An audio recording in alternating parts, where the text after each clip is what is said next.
Hello again. Excuse me. Hello again. Dr. P here. And in this video, we'll take a look at amines and their properties and basicity. Of course, basicity is a property of amines, but I'm separating it out because it's a very important property of amines. So some amine properties.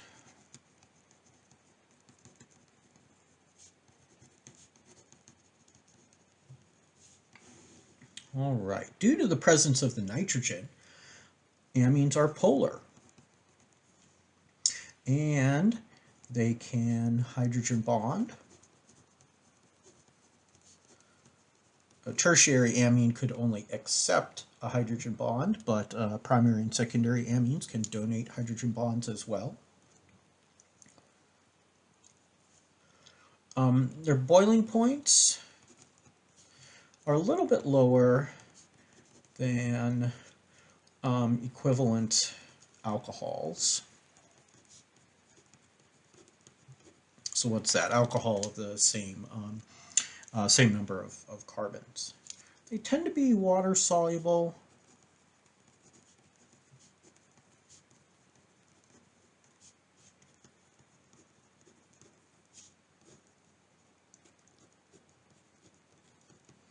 And again, our standard rule of thumb for organic molecules that contain a polar group are that the molecule is soluble if it has 4 or fewer carbons. Okay. Some other things about amines. They tend to smell bad.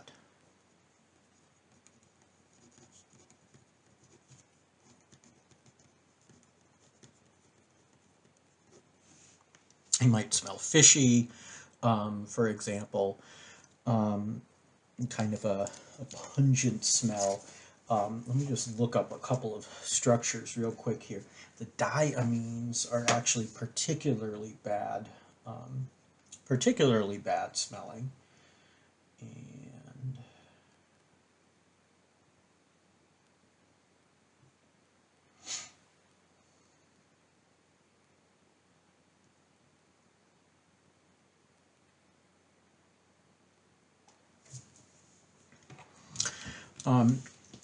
And I'll draw a couple of structures for things called cadaverine and putrescine, which you can imagine what they smell like.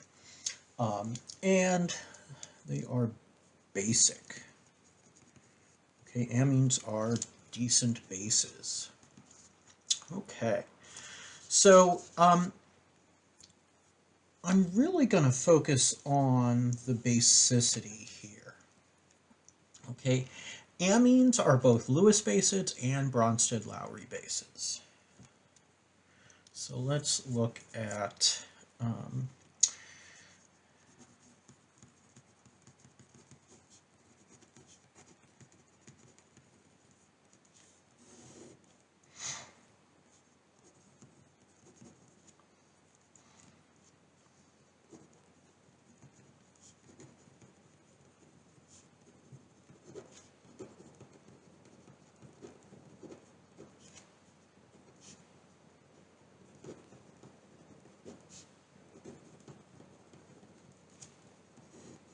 and of course, what's another word for Lewis base? Nucleophile. And then our Bronsted-Lowry bases, that's really what we're going to be looking at, because that's when we are accepting a proton, and that's what Bronsted-Lowry bases do. Okay. So let's just look at let's look at the overall reaction. So we would have RNH2. This is some amine. And we could react this with HCl. And what we get is RNH3 positive charge plus Cl minus. And we refer to these things as the amine by itself is the free base. And over here we have the HCl salt.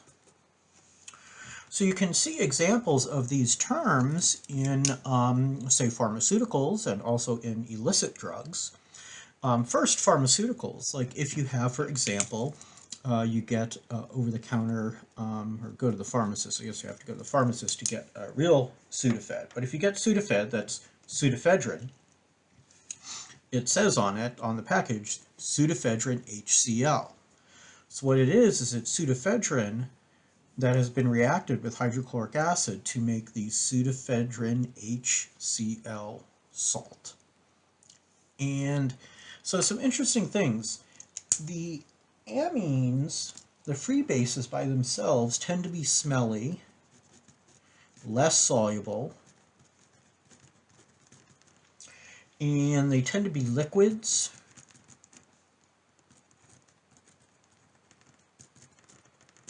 At room temperature. The HCl salts of amines are odorless, and they are water soluble. Okay, so a long chain amine, I mean a short chain amine is going to be water soluble, but a long chain amine will be less soluble, but a long chain amine HCl salt will be water soluble. And the salt is a solid at room temperature. Okay, so how does this like factor into things here? Why am I bothering with this? Well, I told you, you can see like pseudoephedrine HCl on a label. Well, that's what it means. That's what that HCl means. It just means it's in the form of a free base was treated with HCl to make a salt. It doesn't mean it has hydrochloric acid in it, but rather hydrochloric acid was used to generate this salt. Okay. Now for pharmaceuticals, that's a good thing because, it wouldn't be too appealing if your whatever you had to take was smelly. So a nice odorless solid that dissolves in water, say in your digestive tract, that would be great for an oral pharmaceutical. Also, they tend to be less reactive, less prone to oxidation and stuff, so they'll sit around on a shelf for a longer period of time. And because they're a solid at room temperature, it's easier to push them into compress into a little pill to take. Now, if you're a fan of classic TV from the 1980s, there was a show called Miami Vice about some policemen who were vice cops in Miami, and of course they did a lot of drug busts and stuff like that. And so the term was heard, freebase.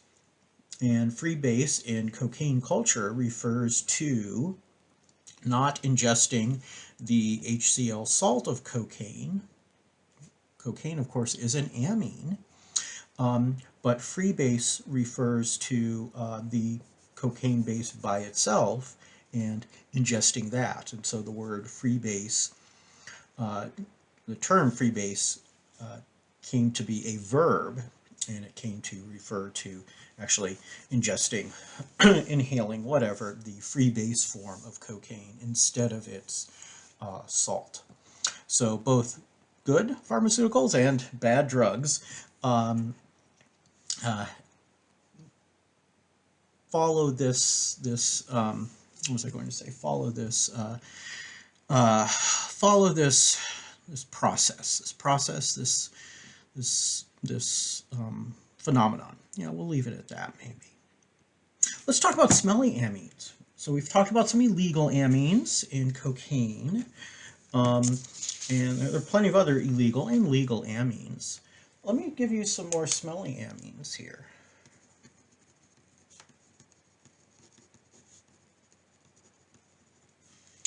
Let's see. Diamines in particular. Okay, so I've got 1, 2, 3, 4, 5.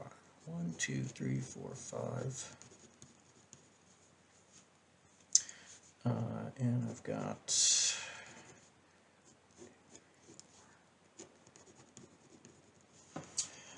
cadaverine,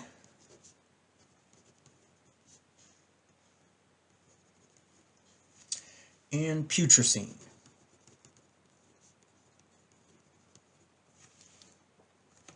And yes, these smell as bad as you might think, given the names. These are actually formed when other biological amines, say found in proteins, break down.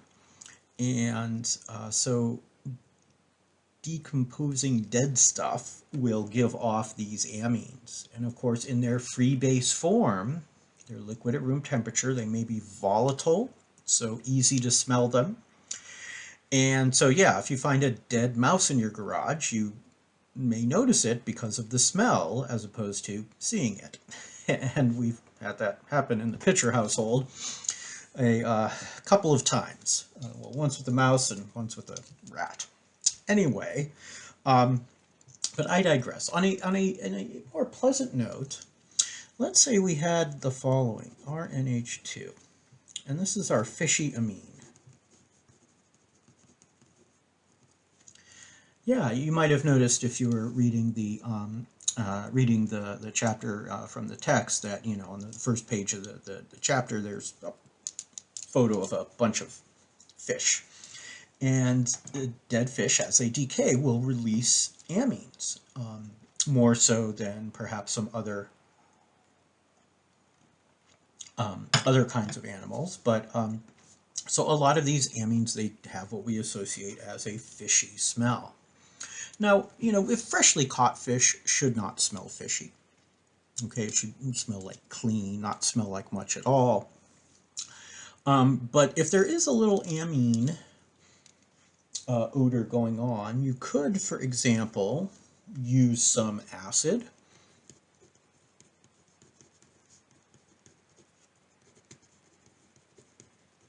Like vinegar.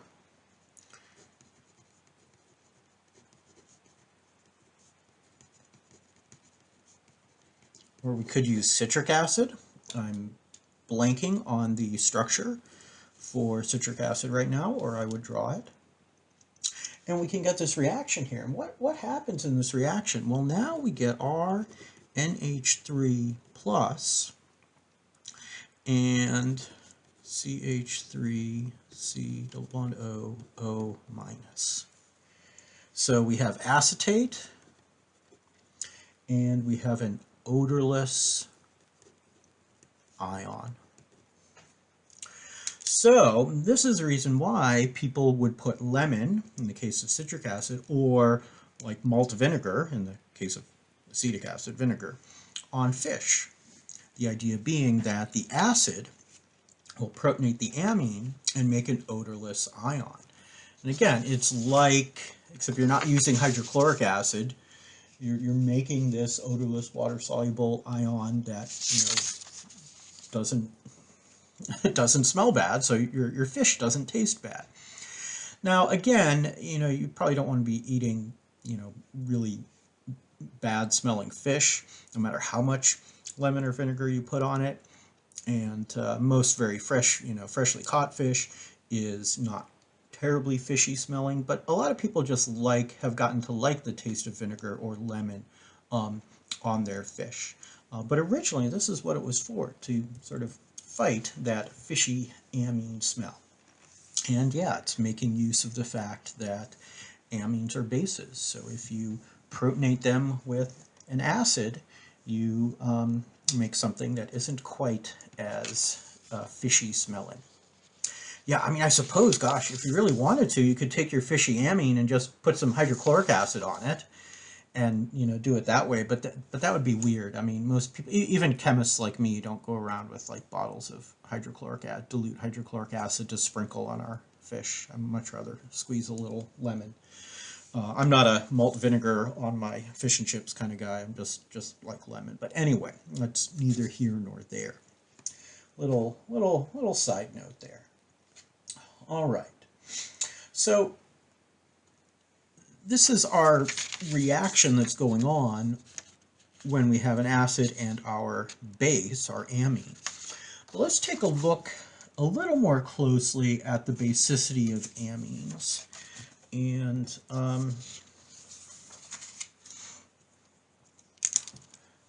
let's look at factors affecting amine basicity. Okay, and these should seem familiar. We'll use the same factors that we used when we looked at the acidity of things, and that is ARIO. Let me get organized over here. Okay, and of course, A is atom identity, R is resonance, I is induction, and O is orbital effects. Okay, now for first of all, atom identity, well, they're amines, so really we're just going to be looking at nitrogen. So really we can kind of just start with looking at resonance, induction, and orbital effects. Okay, now just like, and I should notice that these orbital, or I should mention these orbital effects are the lone pair of base. Atom identity is nitrogen. So again, we want to look at the stability of what? Our conjugate species. Think back to 12A. I know it was a long time ago, but still, think back to 12A, and we want to look at the stability of the conjugate species. So for an acid, we were looking at the stability of a conjugate base. For an amine base, we're going to look at the stability of the conjugate acid.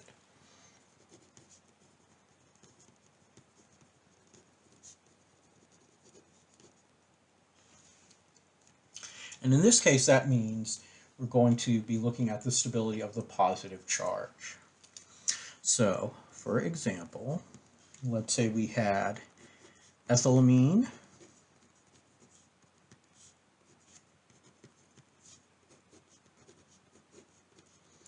versus diethylamine.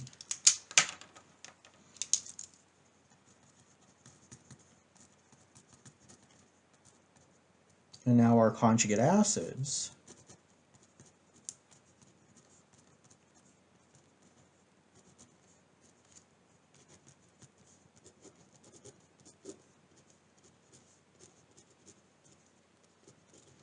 so yeah, we're just protonating. The lone pair pulls off a proton.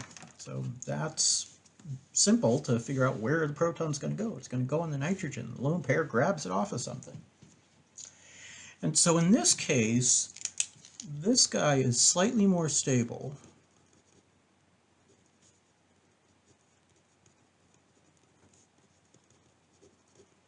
And that's due to the inductive effect of having two alkyl groups versus one. Two alkyl groups versus one alkyl group. So the more stable acid, is the weaker acid, came from the stronger base. Okay, so slightly more stable. So this is our slightly, oopsie.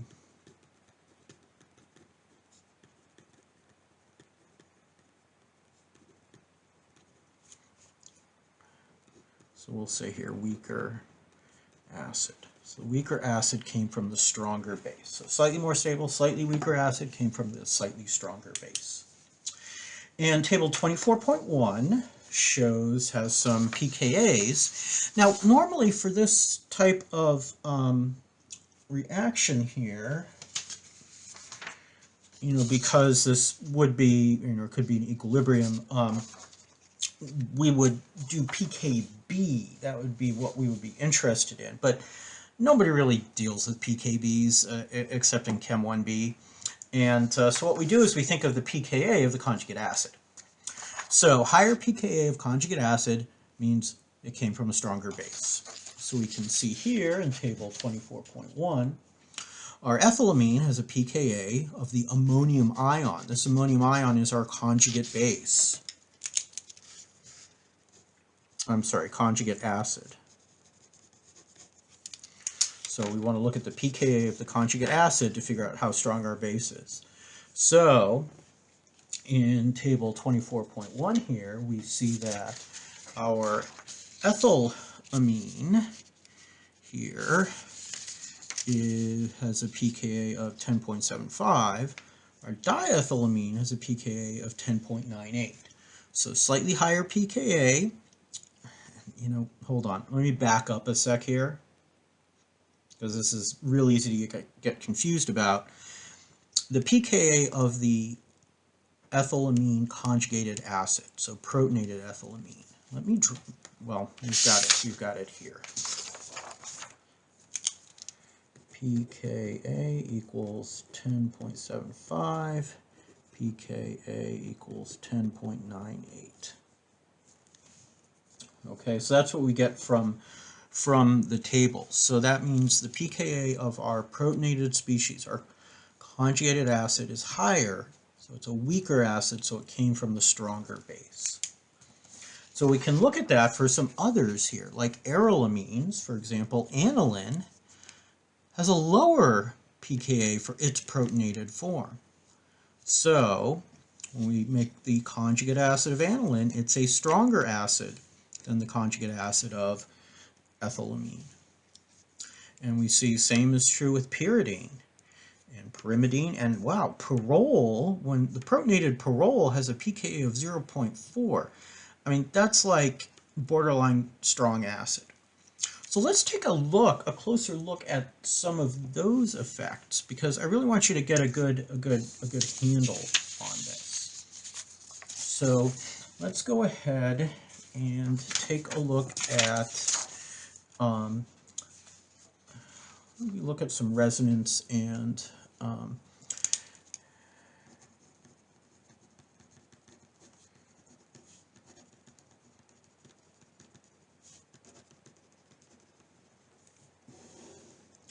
other stuff going on with aromatic amines. All right, so let's see here.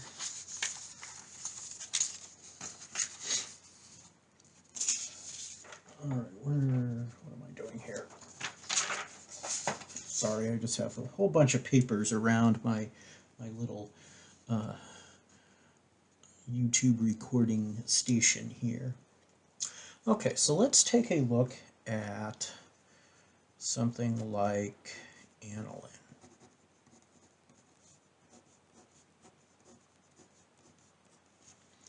So this is aniline. So this will be our amine up here, and then we'll have the conjugate acid. And then we'll have the pKa of the conjugate acid.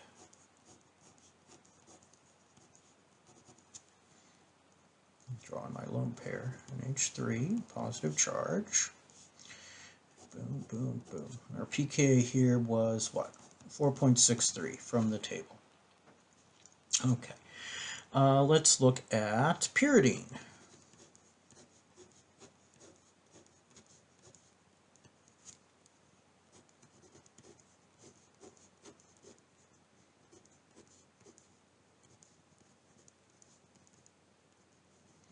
pKa here is 5.25.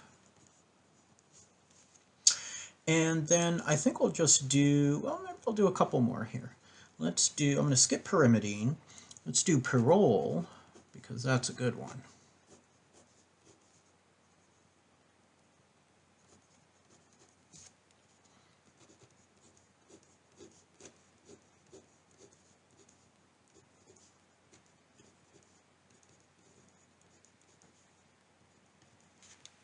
pKa here is what, 0.4. And then I want to have this in here just to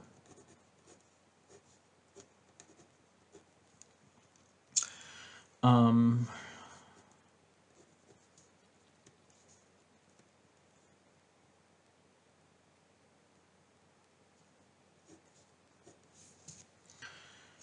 just to show, let me actually write these. This is aniline, pyrimidine,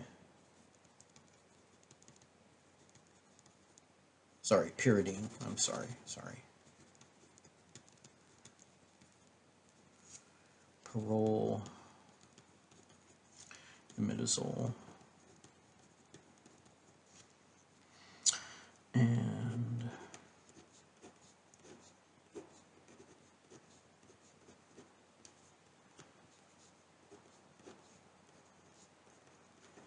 notice that with imidazole, and the pK here is 6.95, notice that in imidazole, it's this lone pair that's picking up the proton.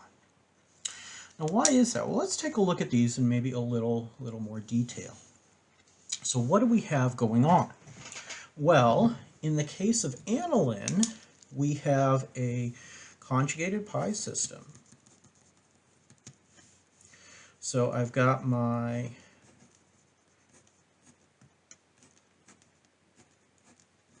conjugated pi system here, my aromatic ring, and then I have a nitrogen with 2 hydrogens and a lone pair. Now, you might think the lone pair is sp3 in an sp3 orbital, and perhaps it is, but what if the lone pair happened to be in a p orbital? So if the lone pair is in a p orbital,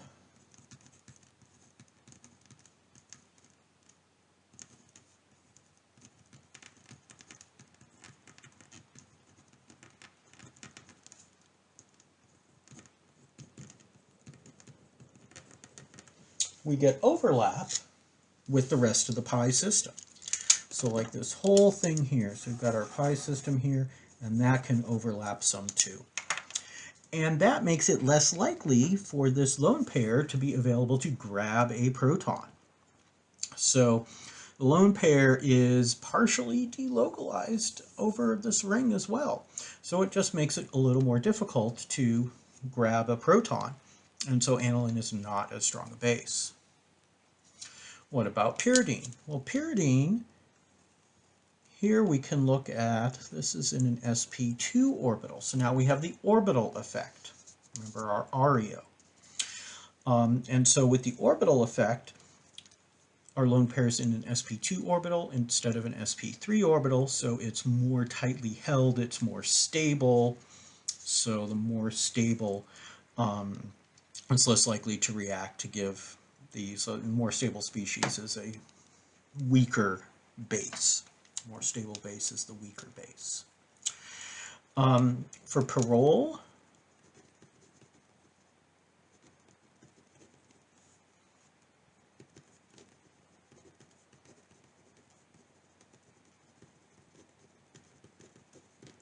we're going to look for aromaticity. What do we have here for pyrrole? We've got 2, 4, 6 pi electrons. So this is aromatic. Here, our nitrogen is now sp3 hybridized. We've disrupted the pi system because we have 4 things on nitrogen. So this is non-aromatic. And remember, thinking back to chapter 15, things really want to be aromatic if they can.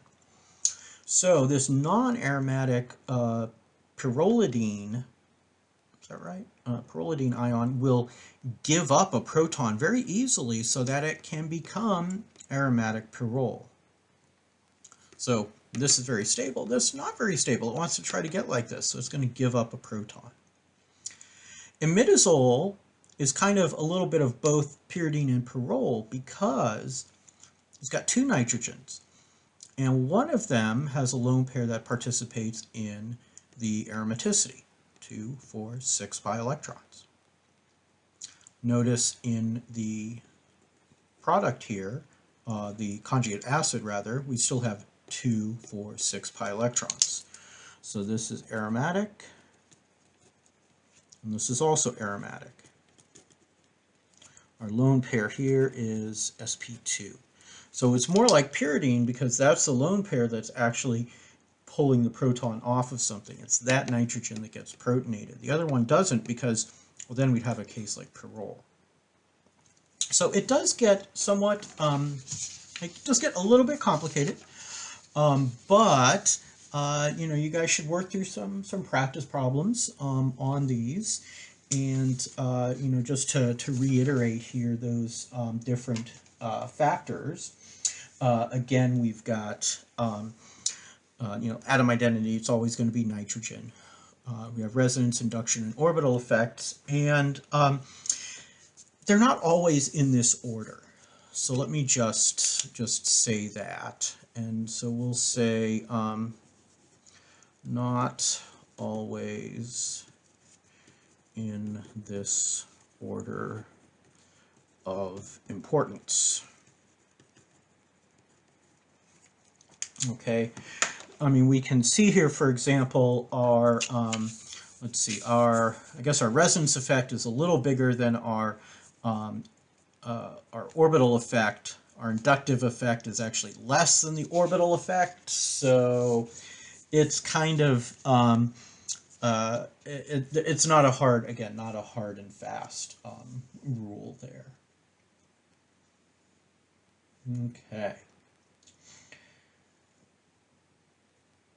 Now, the only other thing I wanted to mention was as far as basicity of amines goes, is that we can get substituent effects. So I'm not going to actually write these out, but I just want to show you that there's a couple of figures in the text. So you can draw resonance structures for the you know, for your protonated, your conjugate acid. And then depending on what your substituent might be, you can look at those resonance structures. And we can go over this in class if you like, but you know, this video is getting a little long, so I thought I'd save you guys some. But a stronger activating group on your substituted aniline is going to lead to a higher pKa of the conjugate species, the conjugate acid. A stronger deactivating group gives a lower pKa of the conjugate conjugate acid. So activating groups are going to make stronger bases, or make things a stronger base, and deactivating groups will make things a weaker base. So again, we can look at these and say, of these four, that's not, this should be 6.95, sorry. I don't know why I put that other point in there. Our imidazole is actually, because it has the weakest acid, is actually the strongest base, followed by pyridine, then aniline, and then pyrrole is by far the weakest base. And we can look at that in terms of the strongest base had the weakest acid, the highest pKa of its conjugate acid. Anyway, you can apply that to table 24.2 here, and you know, feel free to try drawing out some of those resonance structures if you want for those conjugate acids, and we can also go over it in class as well.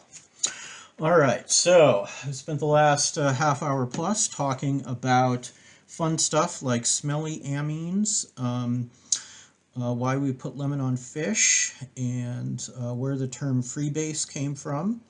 And yeah, so hopefully you learned something in this video, and think of it, just think of it the next time you put some lemon on your fish and chips.